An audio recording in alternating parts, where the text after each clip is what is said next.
So 1-1 it finishes between Manchester City and Chelsea. With everything that's happened with Chelsea this week and Enzo Maresca leaving the club, it's got to feel like 2 points, drop for Manchester City, given that Chelsea scored in extra time. It now leaves them way off the pace in the title race, Nigel, behind Arsenal. How will Manchester City be feeling after that? Well, first of all, what a game we just saw there, Poppy. And for me, I would say Manchester City would have really taken a big gut punch today, because it was a game that they pretty much dominated without creating. And I think the biggest criticism for Manchester City is not putting this game to bed, letting Chelsea have some kind of lifeline. Normally we would say it was a smash and grab by Chelsea, but they don't take all 3 points, they take 1 point. But what they did do is give Manchester City a real stiff, deep gut punch today. We've been able to get a point away at the Etihad today. Manchester City, for me, I think there's going to be a lot of questions. Pep Guardiola is going to be very frustrated in that performance today. Wants his team to have that killer instincts. They are chasing Arsenal. And also, let's not forget, they're coming off a back of a result of a 1-1 draw against Sunderland as well. This felt like it was a must-win for City today to really keep the pressure on Arsenal. Even though it's only 6 points, but still they needed to win today, and they didn't take all 3 points. I'm going to look at this game like the football that I saw in the game, and we're going to see a momentum chart at some point in this segment. So, for me, Manchester City was a much better team. Chelsea looked like a group, like a team of individuals that were all over the place. At one point, and I just said they looked like little boys playing without Maresca, without a coach. So I understand that. They didn't have a clear identity. I didn't know what they were trying to do. They were deep in their own end the whole time. This is the momentum chart I was referencing. Man City was on top the whole time. They had quality in the build-up. They controlled it. They created a lot of chances. Now, I will say this, though. Chelsea, you know how easy it is to concede a goal at the end of the first half? You just lost your manager as well. You're away from home against Man City. You don't have possession of the football. You know how easy it is to toss it in and just say, oh, forget about it. It's a difficult one for us. People will understand. They fought to the very end until they get their goal. So you have to commend that. They went hard. They went to the end. There was a team spirit at the end. Even with the sacking of their manager, I thought that was really positive from them. And for Man City, I will never understand how a team with the budget of Man City, with the players of Man City, with the manager of like Pep Guardiola's caliber, how they got in trouble with 2 passes. A pass wide and a pass across the back line. Yeah, and then I understand once it goes in front of your goal, anything can happen. Deflection, Donnarumma makes a save, it pops up, Enzo knocks it in.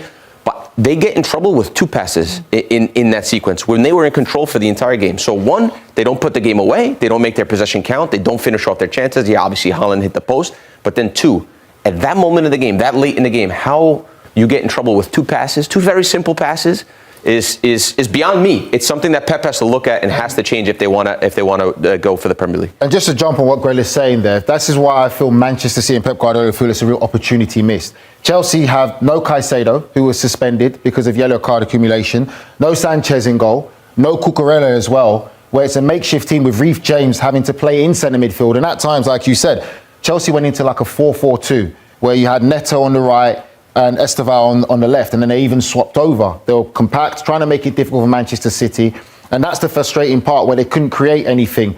You'd see the team here with Achimpong starting at right as well, the young lad, Gusto starting because of no Cucurella, no Caicedo, who's been their best player really and truly throughout the season. This is an opportunity missed for Manchester City. When you talk about the Premier League title race, you talk about the noise that's coming from Pep Guardiola, how he just seems like a manager that really wants to win the Premier League title this season, and believes he can, coming off that Sunderland result. And today, with a Chelsea side with so much noise coming off the field than it is on the field, no manager, this is going to be a big opportunity missed today. And also, Guardiola sadly came off for Manchester City and had to be helped off by 2 staff members. So losing him as well now, with going into the rest of this season, we don't know how serious the injury is. That could be a big blow to Manchester City. How concerning is that, Grella? Because we did see Pep Guardiola go over to Guardiola to see, the severity and just to check in on him as he was going off. We'll wait and hear what the news is. But that's really worrying, isn't it, for Manchester City's back line? For sure, because they've had issues there already, and you want to create partnerships where guys are playing together a lot. You have to wonder how much that affected the way they played in the last 20 minutes and the goal that they conceded. If maybe he drops that line a little bit more, if he's organizing that back line a little bit more. And for sure, you never want to see Guardiola injured, because he's a guy who could do it on both sides of the football as well. He can score goals from set pieces. He can score goals from open play, for that matter, as well. And he's a pretty good defender. So not great to see him go off. It's good to see Rodri back and playing well and connecting passes. Again, if you look at Man City's performance, you have to say, well, there's a pretty good performance. But at the end of the day, they didn't have the killer instinct to go get the second one, to go get the third one, and they didn't have the killer instinct in the biggest moment where, again, there's so much talk about this high line, but again, with 2 passes, the ball goes wide, ball goes across. If you can't prevent that, you're going to get yourself into a lot of trouble. And if you can't smell that moment, if you can't smell that, hey, we're up 1-0, we're in the title race, we're playing against a Chelsea side that's got no Caicedo, that's got no manager, let's just manage this last couple minutes here. When you can't put those situations to bed, I worry. I worry. That's a worry. And then when people ask about the Premier League title race, this is why I say, for me, Arsenal leading the race, and Arsenal are the favourites. When you look at them defensively, you can trust them more than Manchester City. Yes, Manchester City have momentum, but I've always said they are still vulnerable. They are still beatable. That's a worry. And right now, today, we got the goal from Reinders. Haaland missed a real good chance where you'd expect him to put in the back of the net. There's still other players that do need to step up. That's the worry about Manchester City right now, because defensively you can't trust them. So if you can't trust a team defensively, the quality that they have, you have to get the job done. That means you have to get goals and get goals quickly and put teams to bed. So for me, I am worried for City because they are the best chasers of Arsenal right now, but they are still beatable. Well, we are live on YouTube. We've got a fan comment here from Night Game. Foden and Cherki should be sold today. Both should have made it 2-0 if they actually made the correct decision. They sold today. Sold today. So like they basically mailed it in or whatever that means, right? My kids use that all the time. But look at you, Grella. Yeah, understanding the lingo. So and this is what the conversation we're trying to have right now is like, Man City back in the day go up 1-0. That's it. You're not sniffing the football. And we had Troy in here who always talks about playing against Man City, how you can't get a sniff of the ball, especially when they score first. So to not see these guys put it away 2-0, Doku comes on, tries to make the difference, can't. That's the worry. The Man City of old, the Man City that won everything, the Man City that won the treble, when they scored, it was like, you might as well shut your TV off. Now you always just feel like there's going to be a moment or there's going to be a chance. I think that's the biggest thing. There was always an aura of invincibility with Manchester City, the great Manchester City, the ones that we've seen Pep manage. Now that invincibility is not there no more. I think that teams go out there not having that fear factor, believing that they can score, because like Grella says, whether it's the high line or not, there are moments that Manchester City will let you believe you can get back into this. Chelsea should have had no chance today, because for large periods of the game, it did look like men versus boys. I suppose the real winners in all of this is Arsenal, isn't it, for Chelsea to get that leveller in stoppage time, because now they have got a bit of nice cushion at the top of the Premier League table, as you can see by 5 points, 6 points at the top. I know people say that, but I still think that 6 points isn't a massive lead. It's not a comfortable lead that you can relax on. I think there's still going to be loads more twists and turns in this. We've got a big game coming up soon as well. Arsenal, Liverpool, big rivalry. I think that Arsenal will still be nervous about the chasing pack. Still a long way to go. Sigh of relief today, though. It works in favour for Arsenal for sure. Puts them more ahead in this Premier League title race, but they've got to continue to win their games as well. 6 points in the Premier League is not a big gap, but this is a massive gap for me, because Manchester City, we've seen it, big Achilles heels, the things we're mentioning right now. Aston Villa, obviously it's Aston Villa, not of the same caliber of, not the same budgets that these other clubs can spend. Liverpool, it's not the Liverpool we understand, right? Losing game, dropping points, they went through unbelievable bad streaks, Mo Salah drama. Chelsea just sacked the manager. Manchester United, you never know what you're going to get with Manchester United, right? Scoring some goals, kind of look like the real deal, then all of a sudden conceding a ton of goals. The rest of these teams are not at the level to chase. So there's really flawed teams behind Arsenal. There's Achilles, they all have a clear Achilles, a clear weakness. Arsenal have no weakness. Arsenal are powerful, they're strong, they're defensive, they're fit, they have depth, they score unbelievable on set pieces. The pressure is the weakness, though, isn't it? So for me, that 6 points is big, right? If it's 6 points, maybe we're talking last year or we're talking years in the past, and we're talking about the Arsenal of the past. I think 6 points, it's nowhere near done. 6 points now is starting to make me feel like Arsenal are going to get this thing done. Does it add more pressure to Arsenal, though, having this gap now turning the page to 2026? Obviously, it's a new calendar year, because they have been in a close race before. Obviously, it's gone all the way down to the wire, hasn't it? What makes you think, Nige, that it is going to be different for Arsenal than this time around? Like Grella said, it doesn't have to be rocket science. Defensively, for me, they're reliable. They have the best defence in, probably you could say, arguing in European football. They're that good defensively.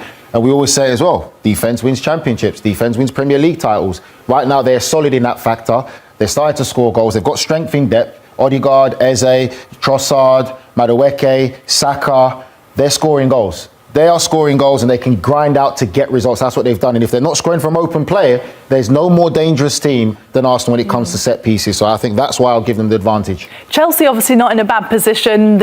All the talk has been everything that happened with Enzo Maresca and him parting ways with the club. Where does it leave Chelsea now, though, Nigel? Because that was a great point for them today. Liam Rossigna seems to be one of the favourites to take over the Blues. How do you feel about the direction that they should go in?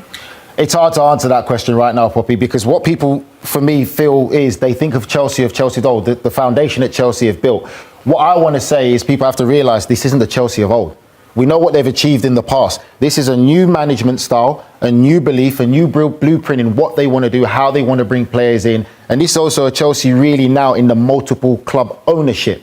I think whatever manager goes into that role, you're going to have a very tough task. You look at the Enzo Maresca situation and how he left. You're looking at what people are saying in the relationship between the management and all the ownership and the manager. Had the same incident with Thomas Tuchel. Had the same incident now with Pochettino. Had the same incident now with Enzo Maresca. Whoever goes in next at Chelsea, it's going to be tough. You've gone from a club that used to go for, how we would say, top-tier managers, winners, to now they're going to names like, you talk about Liam Rossigna has been mentioned there. You talk about maybe Cesc Fabregas was mentioned in, and all these different managers that come in. It's a different era at Chelsea right now. I have no idea in what direction they want to go, in what they want to do. But the reality of it is, it's not the Chelsea of old that we were used to. Still an attractive job, though, isn't it? No doubt, in the Premier League. It depends on how you want to look at it, because it's an attractive job. But then now you talk about it, people are saying now, are you really going to be a manager at Chelsea? Or are you going to be a yes man to the ownership group? That's the problem that you have to have there. And I feel that these conversations, we can have our opinions on it, but really and truly, unless you're there with the ownership group for them to let you know what your role is going to be, how you're going to run the club, there'll be a lot of managers who probably might not feel comfortable with that. So I just think whoever gets the job, it's a very tough job right now. Let's have a look at a tweet that's just come in from Julien Laurent, because this has got some update on everything. Liam Rossigna has arrived in London this afternoon. He will sign his Chelsea contract and his appointment should be announced tomorrow. Okay, so development. I know Liam well. Talk to Liam. I think it's a fantastic opportunity for Liam. I just think Liam needs to know what he's getting into, and I'm sure Liam's a very, very bright young man, very intelligent. He knows he's entering the Lions' den because he knows what comes with Chelsea Football Club, what the club is about and where they're at. So it's going to be an interesting appointment. I know he's going to face a lot of adversity and negativity already from the fan base in where they see their club, to the realization of where your club is now under this ownership and this model. But it's a great opportunity for Liam. It's not an opportunity that will come around quite often for a lot of managers. And let's just wait to see what unfolds on this. It's a difficult one for me. Yeah, I think the fans, even before he ever came out and said anything, or even before he was getting destroyed. And I think he's had a fine career so far. He's obviously in the process of building up his career. He was in Strasbourg before this, and he's part of the group as well. I only know about him on a personal level through Nigel, because Nigel's close to him, and I've only heard good things about him. But the Chelsea job is a different animal. And I think as a manager, you think, okay, maybe this ship doesn't come around that often. Like, this bus doesn't come around that often. I've got to take the job.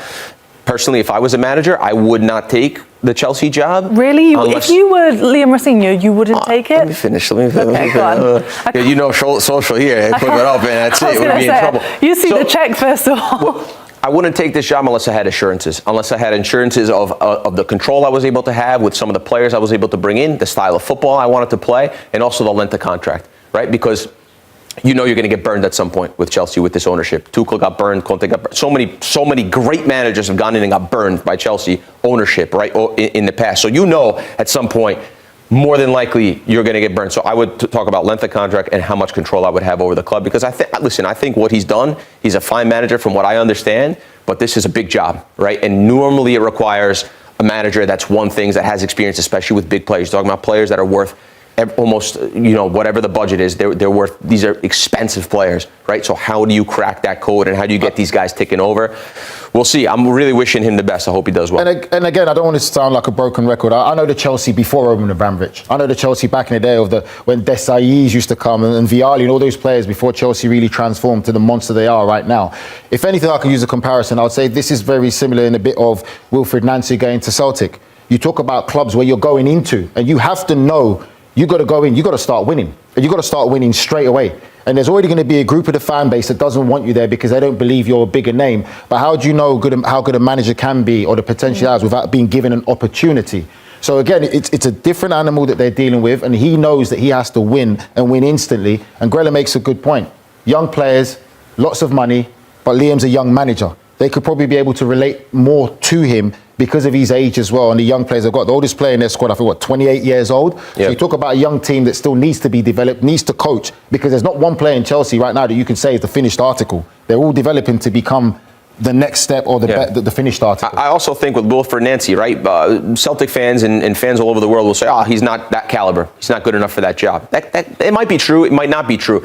Also coming in mid-season, really difficult because you're not able to implement the way you want to play. You're not able to implement your culture. You're not able to understand who's your best 11, who's going to be fighting for you, who's not. Those conversations you have in preseason, those drills that you do in preseason, when you travel together, when you eat together, that's when you learn a lot about your group. And so he's not going to have that. So hopefully he hits the ground running. But again, I think Wilfred Nancy's a fine manager. But coming into the middle of the season, you've got no shot. It's really, really difficult. So he's going to have to find a way to win games, win them fast. If he can get to the end of the season, whatever that situation, whatever his deal looks like, because obviously this news has just come up, we'll see what he looks like. But it's difficult to come in midway through a season with a group that already just lost the manager. Poppy, whoever takes the Chelsea job, it's going to be a tough job. One of the hardest jobs. Well, at least the bright side is they've missed the game against Manchester City, because who wants to come into a new club and then play Manchester City? And the other good thing is Nigel's invited himself already to the Chelsea team. Yes, he says, I'm headed over there. If he gets the job, it looks like he's got it. So off you go.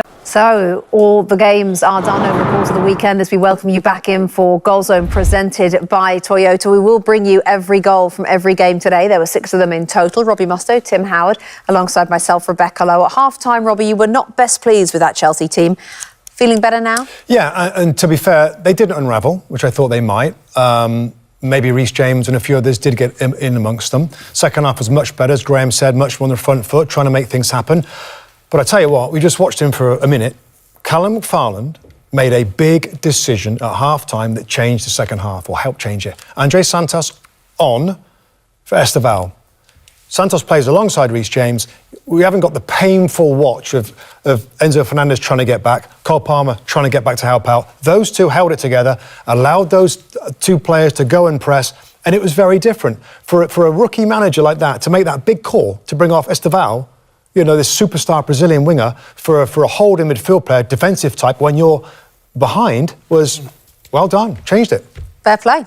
Yeah, fair play. Man, I thought the lap change was good as well.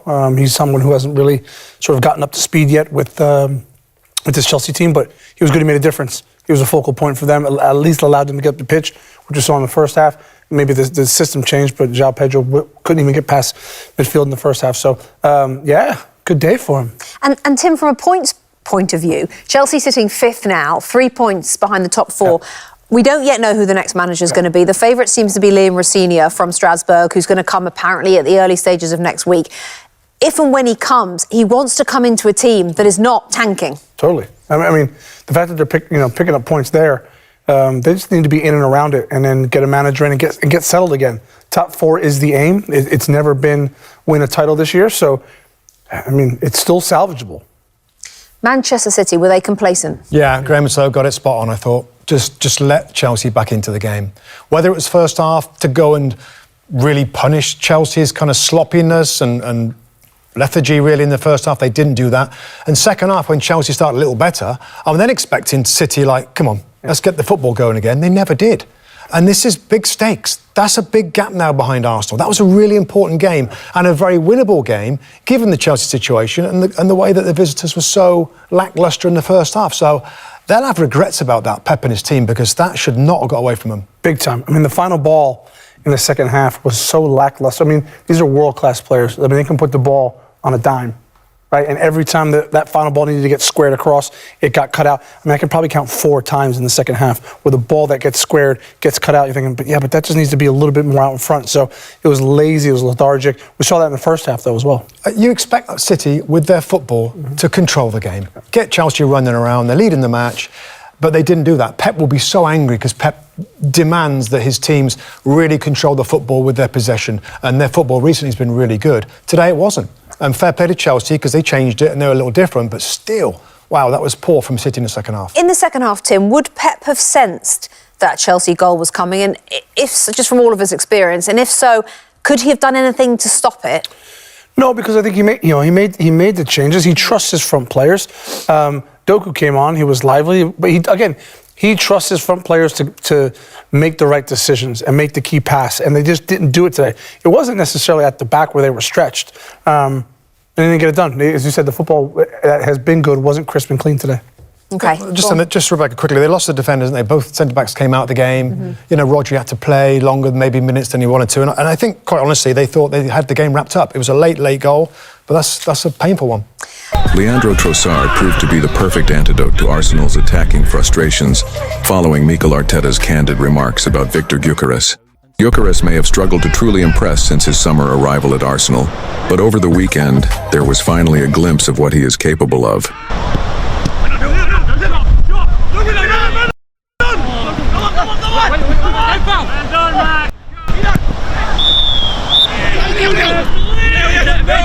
More importantly, Trossard showed exactly why he could be the key to unlocking the Swedish striker's full potential during Arsenal's hard-fought 2-1 victory over Wolves at the Emirates Stadium. The 31-year-old winger injected fresh energy into Mikel Arteta's side on Saturday night and helped breathe new life into the Gunners' attack. Shortly after replacing Gabriel Martinelli in the second half, Arsenal found the breakthrough.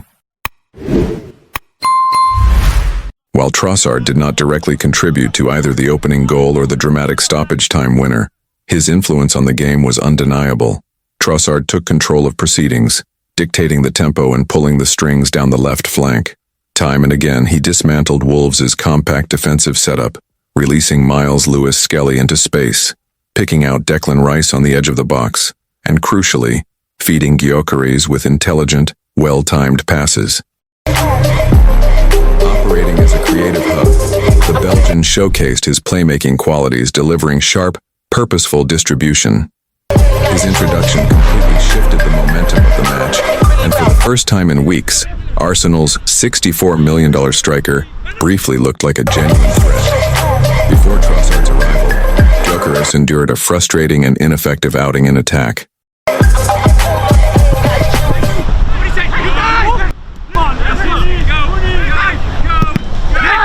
In fact, the Belgian was the only player to carve out a clear-cut opportunity for the 27-year-old forward, slipping a simple yet incisive ball in behind the Wolves' backline. Gyökeres controlled the pass, beat his defender, and aimed for the far post. Wolves goalkeeper Sam Johnstone was beaten, but the Swedish striker saw his effort agonizingly drift just wide.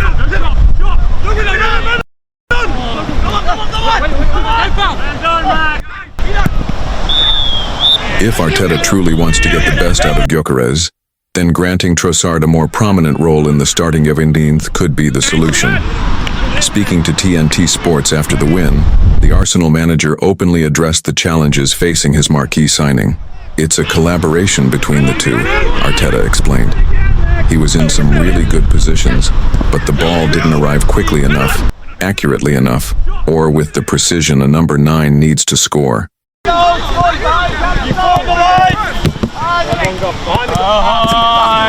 But his commitment and intention were there, and we have to keep pushing. Arteta was equally vocal in defending Gyökeres prior to the match, urging patience with the striker's adaptation to English football. There was huge expectation because we were signing a proven goal scorer, probably with the best statistics in Europe, Arteta said. But he's coming into a different league, the most demanding league in the world. What happens if he doesn't score in 5 or 6 games? That was the only question I asked him. How are you going to react if you don't score in 5 or 6 matches? Can you handle that? And what about the next 100 games? That's what people need to see. The sample size is still very small, so leave him alone. Let him do what he does best. Support him, and I'm convinced things will come good. That message from Arteta resonated beyond the Emirates. In the days following the Wolves' victory, the debate around Gyökeres intensified among pundits, supporters, and former players. While some questioned whether Arsenal's record signing is truly suited to the Premier League's pace and physicality, others pointed to the structural issues around him rather than the striker himself. Much of the post-match analysis focused on Arsenal's chance creation and balance in the final third. The Wolves game highlighted a recurring theme this season. Gyökeres often makes the right movements, but the service into dangerous areas has been inconsistent. When Trossard entered the match, that problem briefly disappeared. Arsenal suddenly looked more fluid, more unpredictable, and far better equipped to supply a traditional number 9. Former players speaking on television and radio were quick to note the contrast.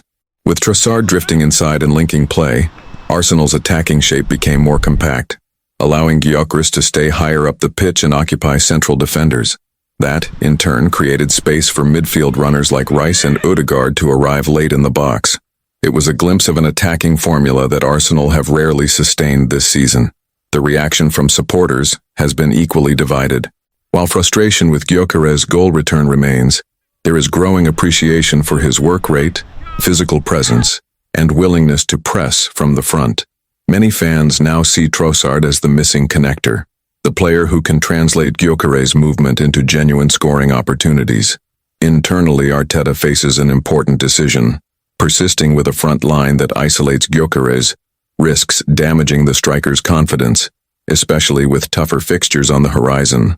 At the same time, promoting Trossard to a regular starting role could mean reshuffling wide positions and reducing Martinelli's minutes, a bold call that would not come without consequences. Yet football at the highest level often comes down to chemistry rather than reputation. The Wolves match suggested that Arsenal's most expensive signing may not need drastic changes to his own game, but rather the right supporting cast around him. If Arteta embraces that idea, Gyökeres' slow start could soon be remembered as nothing more than a difficult adjustment period. For now, the pressure remains.